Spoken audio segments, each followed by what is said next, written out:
Hi, Jane here. Thanks for joining me. I'm a huge fan of empowering you, as are the speakers in our Go Big series. Have you stopped to think recently what you really want in your life? Do you feel like you were meant for more, as I had for so many years? What's the big goal that you want to achieve this coming year, or a fear that you finally want to get over? If you're ready to re-envision your future and launch your big idea, maybe spread your influence or get over a fear finally, then I invite you to join me and some of our speakers. We want to help you empower your mindset, build your vision, and own your dream. Stop needing to be right and let's do this now, together. Go to janeapplegath.com, click on Go Big Sign Up, and I will see you there. Sending you much love and success. Have an incredibly epic day. Hope to see you soon.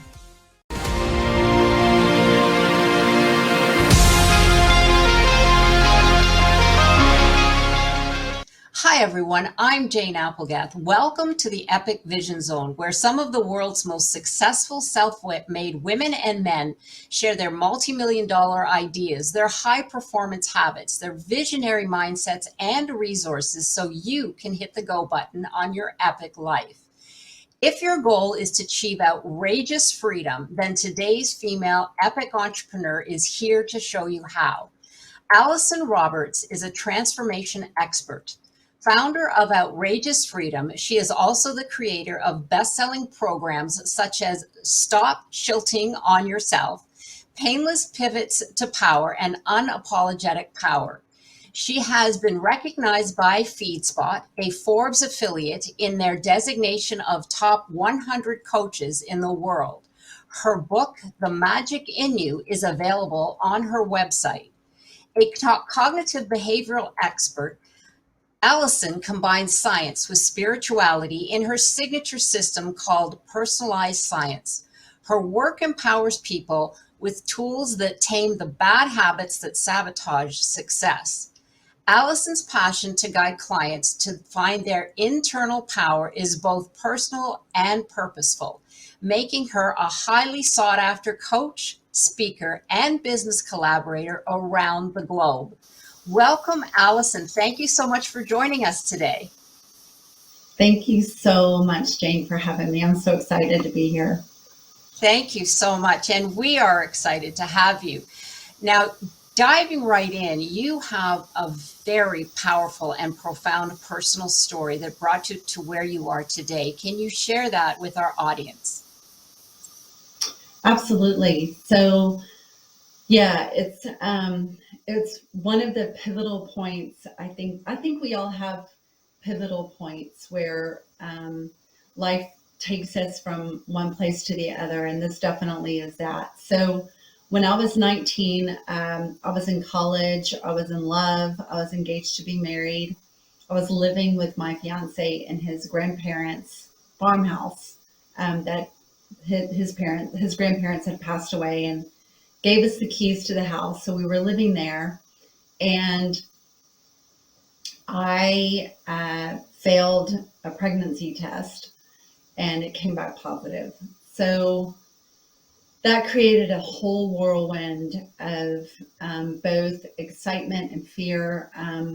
When I finally gathered up the courage to tell my fiance that I was pregnant, he was over the moon happy, and we were celebrating. He went out and bought champagne, and we had flowers and all the things. And then we told his parents, and his father was not going to have it. So he pulled me aside. He ripped a check out of his checkbook and signed it and said, you need to just go and have an abortion because my son's not going to marry you if you don't. And so I made an appointment. I went to the clinic, and I believe in pro-choice. I believe that women should have the right to determine what they're going to do. But this particular pregnancy was conceived in love, and I just couldn't. I was on the table actually getting ready to be put to sleep, and I just looked up at the doctor and said, I can't do this. So I left the clinic and I went home and I told my fiance a lie that I'd gone through with it, which I shouldn't have done.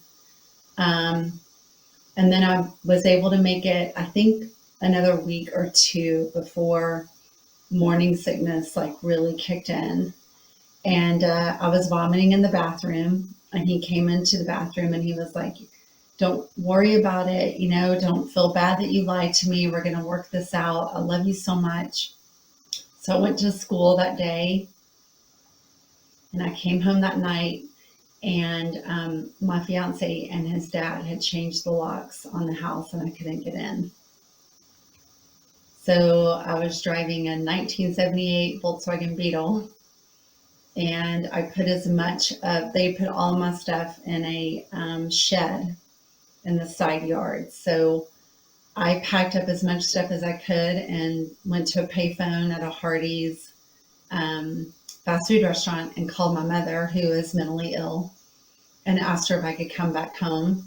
And she said that was fine. So I went back home to my mom, and about 3 or 4 weeks later, she was just kind of watching me. I think she had figured out that I was pregnant. So I told her, and she did the exact same thing. She ripped a check out of her checkbook and she was like, you can't stay here. If you're pregnant, you need to have an abortion. And I was like, Mom, I've already gone down that road. I've already been to the clinic and I can't do it. And she was like, well, if you don't, you can't stay here.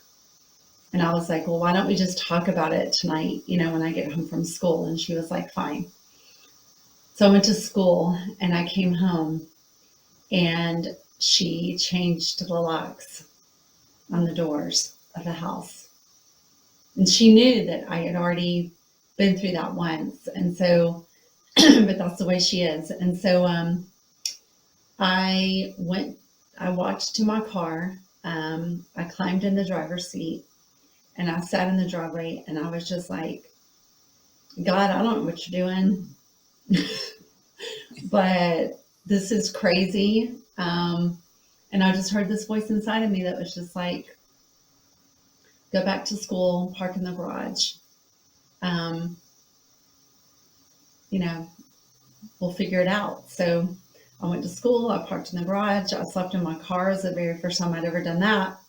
I woke up the next morning. I was like, what do I do? I heard just go to class. So I went to class, and then this just continued for 3 weeks. And the whole time that this was going on, I was reading in my car every night, Think and Grow Rich by Napoleon Hill. So I would sit in my car every night and just close my eyes and just think about a life where people cared about me and loved me, and where I was safe and warm, because it was freezing. And then one night when I was really like losing it, like I was really about to lose it, there was a knock on the window, and it was a substitute professor that was standing in for our other professor who'd had a baby and was at home. And he was just like, Allyson, I told my wife that you're here living in your car and you can't do this. Like, it was going to be, I think, like 11 degrees that night. And he was like, you've got to follow me home. And I was like, I can't. I don't have any gas in my car. I don't have any money. So he was like, okay, well, just get in my truck and we'll figure something out. And that's exactly what happened. And, I have leaned on that experience my entire life. It really did mold the person that is Allyson Roberts today. That is so powerful. And the wherewithal that you had at that young age, I mean, at that age, just even the pregnancy is enough to stop a young woman in her tracks.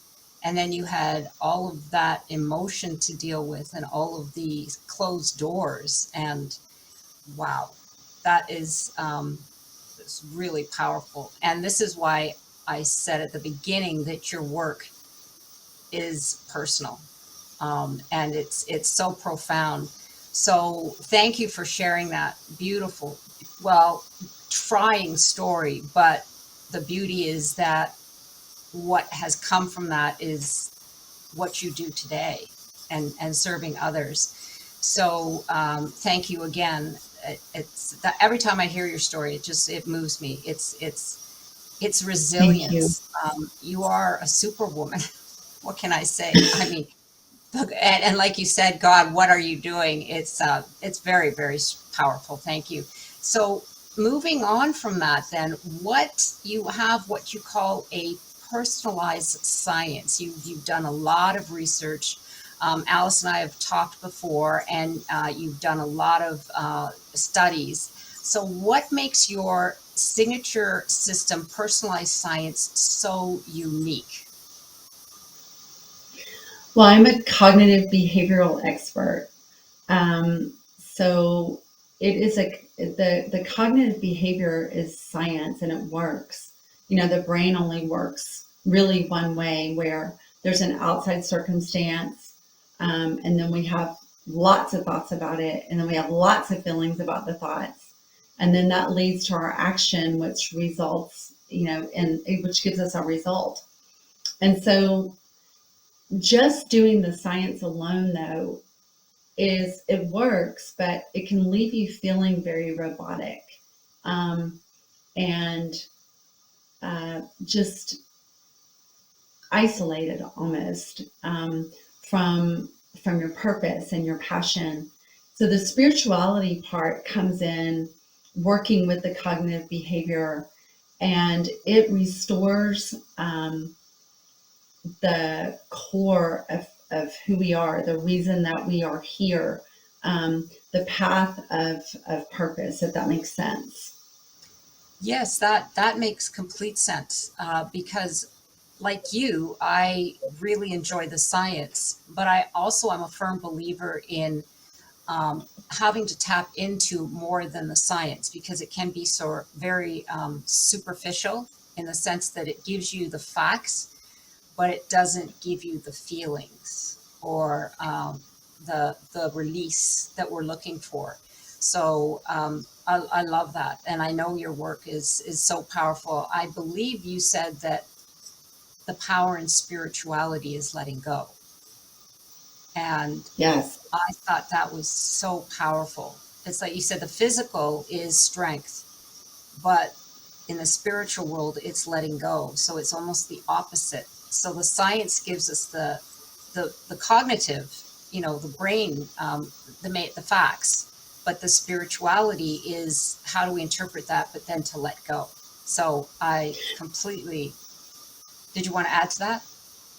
Yeah, I just wanted to say, and it's not letting go like a Disney movie screaming, No. let it go, let it go.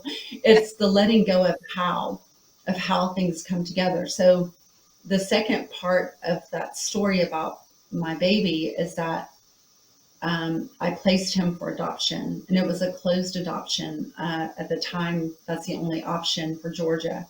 So his parents knew really nothing about me except my first name, and I knew virtually nothing about them. And so when he was 24 years old, well, first of all, he was born, physically handicapped. And so it was really difficult for me to leave him at the hospital. It was just ripping me apart. But again, and this is the spirituality part of personalized science. I turned to God and I'm like, you brought me this far. Like, I really don't understand what is happening, or why this has to be so hard. I don't get it. And again, I heard that, that voice just say, Allyson, if you sign the papers, I promise you'll see him again. So 24 years later, I woke up in the middle of the night feeling like it was time for me to try and make contact with him.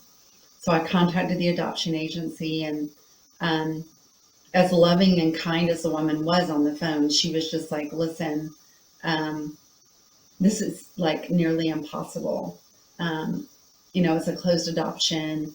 And so I just don't want you to get your hopes up. So she faxed the paperwork to me. I completed it. I sent it back in. And then 3 hours later, she called me, and my son and I faxed our paperwork in at the exact same time to find one another. And that is personalized science. And that's how personalized science works. It's when the circumstances, find my son. The thought is, I really want this to happen. The feeling is hopeful. And then the action is, to do my part in it. And the result is that we'll be reunited. But without the spiritual piece, it could have taken years for my son and I to be reunited again. And that's why I drive it home so much, because the universe is always working on our behalf. It's just, we have to tap into that source. Yes, because it hears us both ways. Correct? Mm-hmm. Right. So yes, that is amazing and put so eloquently as an example. So it paints a picture as how powerful that is and why that's incorporated into your teachings. Thank you Yes. thank you for explaining that. So moving on to something that I know you're known for, especially in presentations that you do, because there's humor in all of this somewhere. You have an individual that you have created called Rita. And I'd love for you to tell our audience about Rita and how our reptilian brain regularly talks to us and keeps us stuck playing small because of Rita. Yes, good old Rita, good old smoking Rita. And I keep this next to me. This is not a cigarette, this is incense, but I keep it next to me when I'm coaching, because when people start saying, I don't know, I can't, it's too hard, I'm like, your reptilian brain is talking.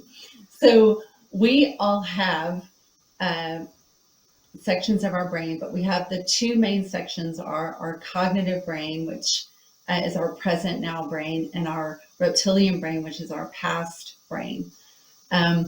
So I could not get my coaching clients to understand, and this is like years ago, to understand that we are not our thoughts. A thought comes in, and you either agree with it or you don't agree with it. So, a thought could come in like, Santa Claus is coming to town tomorrow. And, you either choose to believe that thought or you don't believe that thought. And so the one night I was just in my bed and I was thinking, how in the world can I get my clients to start understanding that this brain is like a separate entity of us, even though it's so much a part of who we are. And I just got this inspired thing to just give birth to my reptilian brain, to call her Rita. She's a smoking, cussing, bourbon drinking, hellion who is just trying to save my life and sabotage me all at the same time.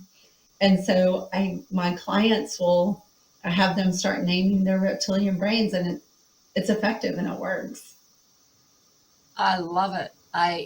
Yes, because I remember you saying yours was, like you said, a drinking, smoking pain in the butt, putting it nicely, Rita. And so when you have that speak, there's certain things, I think you said, I can't, what are the three things you covered? I love that. When your brain says this, Yeah, that's so, Rita. Yeah, so our brain is telling us when it doesn't. First of all, our brain hates change. This is why, goals are so difficult to accomplish. It's also why, experts will say, if you need to lose 100 pounds, start with 5, because your reptilian brain can't wrap itself around big change. It hates it. And so the thing about this is that I'm so sorry. I lost my train of thought. What was your question? I'm so sorry. I went off on a tangent. Oh, No, the that's 3 things. okay. Yes, the Yes, the 3 three things. things. Yeah.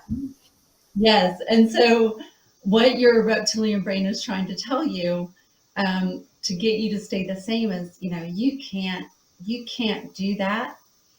And Jane, you know that you can't do that. It's so hard.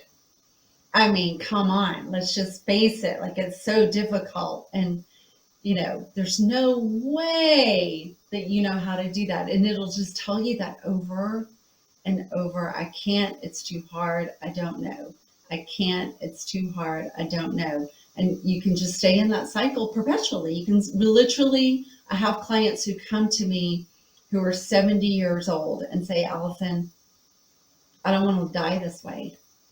I don't want to go out this way. And it's just incredible to me how powerful it is. Yes. And what you were saying is that in the past, way back, and one of the reasons it's probably called our reptilian brain is that it was there to protect us. Because in the days of the cavemen, et cetera, it was there to say danger, change is dangerous, or if you go in the woods, that's different, and it's there for a purpose. But what's happened in the modern world now is there aren't those dangers anymore, and like you said, the change stimulates the danger in Rita or the reptilian brain, and therefore it pulls you back. That's the science, which is interesting because our reptilian brains don't like change, but in order to grow, we need to change. But I love that. So if you say, I can't, I don't know, and what was the other one? And it's I too can't. hard. It's too hard. It's too hard. Yes. So next time, if you're talking to yourself or someone else and you say, I can't, it's too hard, I don't know that that's your reptilian brain, or whoever you want to call it. But it's fascinating because you start to realize how many times you say it. It's really interesting, really interesting. So thank you for that. I found that so interesting. So now, once we have Rita, what simple tips can you share with our audience, Allyson, that can help us to retrain Rita or our reptilian brains? Yeah, so the first thing is to understand that the brain doesn't even like good change. If you're a person, you eat hot dogs and French fries, and not that there's anything wrong with those, and you drink a bunch of milkshakes, and you go to the doctor, and the doctor's like, hey, you got to change your diet. Even though it's going to save your life and you're going to be healthier than you've ever been, the feeling is overwhelming. And so what I have people do right off the bat is write down a list of all the things they want to change.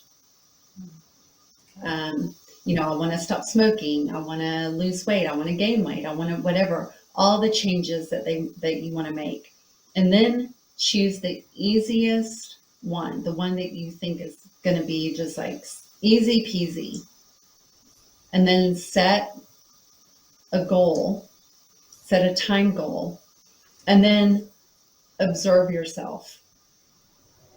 Like, how much resistance are you in to even this like tiny change that you want to make? And how many excuses are you making? And how do you feel in the process of trying to make this change? Because what it will happen is you'll start to understand and see with just even this tiny little change, what is happening. We have to know who we are. We have to learn our habits, and we have to learn what is your reptilian language? What's with most women's reptilian language is, I don't know. Honey, what do you want for dinner? I don't know. Where do you want to go on vacation? I don't know. You decide. Because we're people pleasers, and that I don't know is if I speak my voice this person's not going to love me anymore, or they're not going to like me. So I'm just going to go along because I don't want to be left behind. Men have a tendency to be, it's too hard. So you just have to learn what you're saying the most often in your reptilian brain, and then start asking yourself, like, is it really too hard? Do I really not know? Why am I saying I don't know what's really going on inside of me? So it's taking like an inventory of what's happening. That's a good way to put it, an inventory. Because what that does as well is it brings your awareness forward. Like I said, when you were talking about those three things, and then someone would ask you, and you would right away say, that's your reptilian brain, without you even noticing. But once you're aware of those phrases, or like you say, you take that one step and you start to realize, oh, et cetera, et cetera. So vital. And so, because the baby steps are what will help us. Like you said, so many people just jump right in and they try to do everything at once, and then they fail. And then of course, that's where they end up. Yes, absolutely. So entrepreneurs are always striving for success. In the entrepreneurial world, change is always present. What can they do when they feel stuck? Because I hear that so often, Allyson, in the entrepreneurial world. I'll say, what is it that, that's holding you back? I don't know. I just feel stuck. I can't seem to move forward anywhere. I'm getting overwhelmed. Well, see, I just said I don't know. Isn't that interesting? See? And I can't. You also My said I attention. can't. Yeah, I can't. Yeah. So when they say that, what would be your response if they just said, I just feel stuck? Well, the first thing, and people don't like to hear this, but there is no such thing as stuck. Unless you're physically really stuck, there is really no such thing as stuck. So the very first thing that I tell people, because I hear that a lot too, Allyson, I'm so stuck, I'm overwhelmed.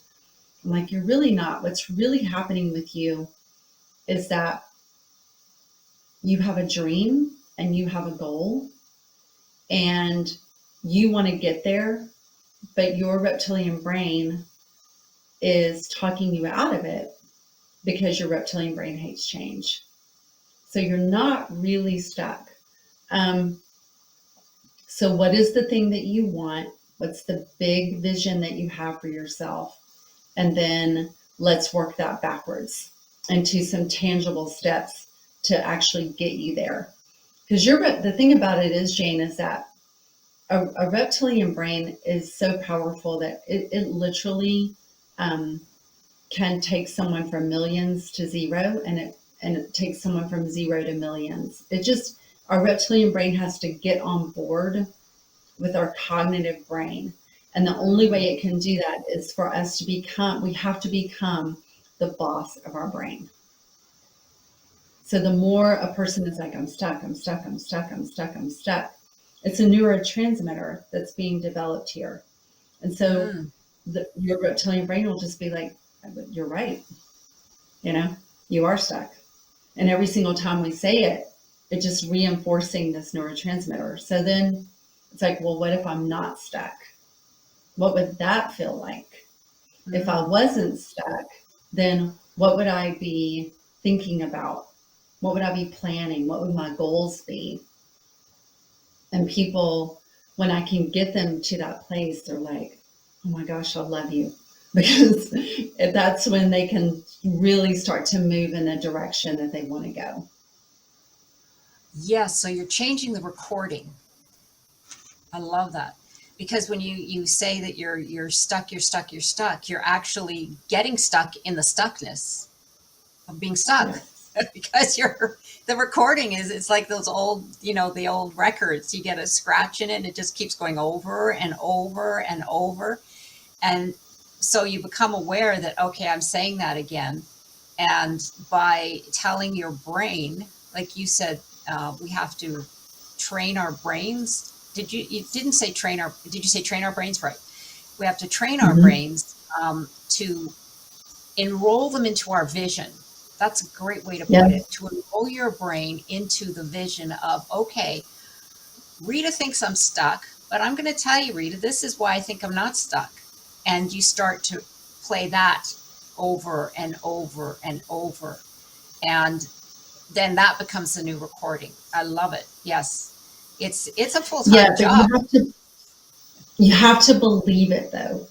Oh, yes. Okay. There's the key. You have to believe it. And that's where my coaching comes in, because if you a lot of people don't walk around just like saying affirmations, or not even affirmations, but just saying things that they don't really believe. And then your reptilian brain is like, wow, such a Mm. liar. And Oh, it'll just sit back and let you do desperate things and just throw a bunch of action at the problem and then making it bigger and worse. And your reptilian brain will just sit back and be like, this is amazing because you're not changing, so I am winning. This is fantastic. Um, and it feels so good. I mean, we all love to be busy. So it's like, oh, I'm so busy, but then we're not really advancing any. We're just staying the same. wow. That is so insightful. We have to do an animated thing on this. I love that because he's like, yeah, I've got you. You're staying busy and I'm keeping you where you are. Yes, Hmm. so insightful. Yes, you have to believe. And I am thinking that the believe part is part of the spirituality. Is that, am I Yeah. getting that right? Yes, the faith. Yes. So it's not just repeating it. That's important, Yeah. actually. Yeah. And even if it's just faith in yourself, because I Mhm. have some people that come to me and they're like, you're not going to be able to help me because I'm an atheist. And I'm like, yes, I can. Just you can believe. I don't care if you believe in a rock or believe in nothing. You know, so it's not religion. I just want to like make that really, really clear. Okay. Right. It's a feeling within you, right? The Yes. belief, it's a feeling within you. Yes, Yes. absolutely. Well, now that we know how Rita works, or at least we have an idea, I love it. And so clever, by the way, of putting a character name to her so that people can relate and everybody can name their own, which is even more fun because I'm all about creativity. So I just love it. Something that you call a thought model. And I find this fascinating because what is a thought model and how does it work? You said something to me once you were in the real estate industry and you were selling houses and et cetera, et cetera. Just walk us through a little bit of what it is and how it works. Because that's really interesting Yeah. for So, entrepreneurs. I kind of sold real estate as a hobby. I've always made people my primary goal in life. But one of my friends was selling real estate and doing really well. So I was like, you know what? I'm just going to get my license and try this out. So I was having this overnight success, and my broker came to me and she was like, what are you doing? You're driving everybody insane. You're like, I was like the number one person on the board, and these people had been like selling real estate for years, and they're like, we're mad at you, we hate you. But it's not my model. It's a thought model that I learned in college. My professor actually taught it to me on a whiteboard. But it's C as in cat, as in circumstances. T stands for thought. Feeling stands for, or F stands for feeling. A stands for action, and R stands for result.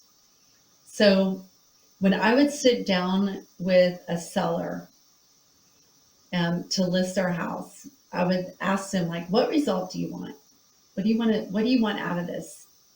And they would say, "Oh, we want a bigger house, or we want to downsize, or whatever." So I would put that in the R line of the thought model, and they would be like, "What are you doing?" I'm like, "You'll see in a minute." And then I would say, "Okay, so how does it make you feel? Like if we could sell your house today, how would that feel?" Amazing. So that would go in the feeling line. And then, what's your thought about that? And then the husband would be like, oh, I can't wait to get out of here. And the wife would be like, I just want to buy new furniture or whatever. So I would put their thoughts in the T line, and then the circumstance would, sell house. And then I would walk them through all of that. And then the action list, I would joke around with them and be like, so your action is, you have to hire me. That's what you need to do today. And they would laugh. But then I would say, okay, the actions are, we got to take all the personal effects off the walls. We have to paint, we got to paint your master bathroom. We got to do this and that. If you do all these things, if you look at this thought model, we're going to get your household. And so down the road, when, the buyers would offer something low and insult them, or, somebody would come in and say something, I would pull out the thought model and say, remember this, like, don't get emotional. Remember this. This is the plan that we came up with. This is what's going to work. And it would just instantly calm them down, because I was taking their words and putting it in a brain frame that works, and bringing them back to what they wanted, the result. And it would just, because there's a lot of emotion in real estate. People go crazy. They go insane. Yeah. Yeah. People are very attached to their homes. Yes. Very attached. Yes. But and their equity. Yes, equity, exactly. Their investment, their equity. If your children were raised there, it becomes very emotional. And that's why I think a lot of individuals get insulted. And of course, if the price is too low, but that is so powerful. Oh my gosh. Every realtor should use that, because it does become very emotional. Yes, I do. I'm not sure if you shared that with your team, but I love it. I love the thought model. So you use that in your teaching. You bring people back to the thought model. So this is what we established at the beginning, when there was, the emotion wasn't there, et cetera, because you're very calm. You get them at a state when they're just beginning to go through this process, whatever that might be. And then when they start to move through, whether it's selling their home or starting a business, et cetera, you go back to their beginning and say, okay, this is why I'm here. This is why I'm doing it. This is the process. I love it. I think that is so powerful. We need to get that to everybody, even in your life, for your health, for your well-being, for everything. Absolutely. Thank you for sharing that. I think I love that. I love that. So you have a certification program besides your coaching programs, which are very, very popular. Tell us just a little bit about that and what that entails, because I'm fascinated by the fact that you do have a certification program. Yeah, I'm super excited.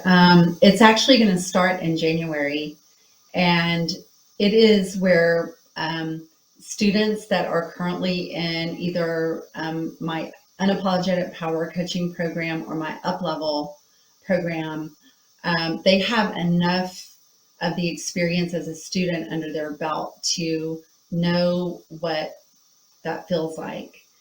So I opened up a certification program to them so that they can come in, learn the backside of cognitive behavior, because there's a lot to that CTFAR thought model that has to really be drilled down, or people can get themselves in a real quandary with them. So I teach them the backside of the thought model, leadership skills, marketing skills. They have a whole packet of stuff that they can use when they are set free to go out and be doing this coaching, on their own. The social media posts and the scripts and the emails and everything. But it is a 15-month minimum process with me, all the way up to 2 years. Wow. So they're meeting every week as a group. They're meeting with me individually. They're learning different personality models and different layers of trauma, and how one layer of trauma is healed and another layer of trauma is healed. So they're becoming very, very skilled very quickly in the, in the human experience. Mm, that sounds amazing. And you will have information about that on your on your links or in your website. Sorry, I was Yeah, having a brain fart. Rita was talking to no, not really. It just sounds good. It's a good excuse, if you're just, not present yeah, or you're just like, thinking of something, it's Rita's fault. So it also comes in very handy. I love it. Oh, she's going to come in real handy. Okay, well that's great. Oh my gosh, I can't wait to see that information. And now, but just before we go here, I have two last questions. I said, what advice would you give to your younger self if you could speak to that younger self? yeah, I'm actually asked this question a lot. Um, Hmm, and interesting. it actually makes me think deeper and deeper and deeper about it every single time someone asks me. But I think the thing that I would say to my younger self is, um, you're not broken. Mm, Yeah, she wow. felt really broken. And she made a lot of decisions from that brokenness. So I think that I would really drive that point home to her that she is not broken. No, none of Oh, us is. We're not broken. yes, absolutely. Well, this might tie into the final question, which is, if your life were an epic story, what would the title be? Go big or go home. I love it. I love it. Go big or go home. Yes. Find Rita. Go big or find Rita. Oh my gosh, I Yeah. love it. That's terrific. Yes, I'm with you there. I'm with you all the way, Allison. Well, this has been wonderful, so insightful. There is so much information here. I mean, really, Alice and I got on the phone and we were going on and on and on. And I was just like, oh my gosh, now I have to pick out some questions, just some questions, because I know that her teachings are very valuable to everyone. It doesn't matter where you're coming from, what age you are, what industry you're in. This information is something that will stay with you for a lifetime and change your life, because we all have baggage, things that we carry, things that are holding us back, because we don't want to use the word stuck anymore, because that's just a recording. So please visit Allison's information on her bio page. And I want to thank you once again for joining us here, Allison, because I know you've got so many exciting things coming up. And be sure to check out Allison's free 7-day webinar that drives into the mindset, plus her blog, and join her Facebook group, because this is a place where you can unfold and dig deep and learn so many things about yourself and how to grow. Because let's face it, that's why we're here. We're here to serve and to grow. And we certainly don't want Rita getting in our way, for sure. But be sure to check that out. And you can find Allison's contact information once again on her bio page. And if there's anything else that you need, please don't hesitate to contact me on my website. And be sure to follow me on Instagram at Jane Applegath, and check out how you can become an epic entrepreneur at janeapplegath.com. This is the Epic Vision Zone, transforming your dreams into epic success.